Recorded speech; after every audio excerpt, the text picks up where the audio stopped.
12 years of school, and not a single lesson on this. They taught us algebra, Shakespeare, photosynthesis, but no one taught us about credit, taxes, or building wealth. Your most powerful money tool is time. Start early and let compound interest do what school never did, teach you how to grow wealth. They handed us student loans, credit cards, and called it freedom. But without financial literacy, debt is a trap disguised as opportunity.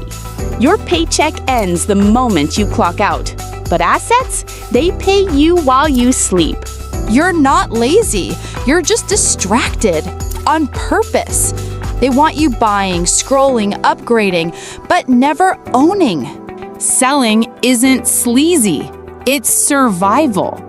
You can be the smartest person in the room, but if you can't sell, you stay invisible. They said budgeting was restrictive, but real freedom, it's knowing exactly where your money goes. The rich don't work harder, they work smarter because they know the rules, and you don't. So here's what school never taught us. Invest early, use debt wisely, build assets, learn to sell, budget like your future depends on it, because it does. It's time to re-educate yourself. Subscribe to Wealth Whirl for the lessons school forgot.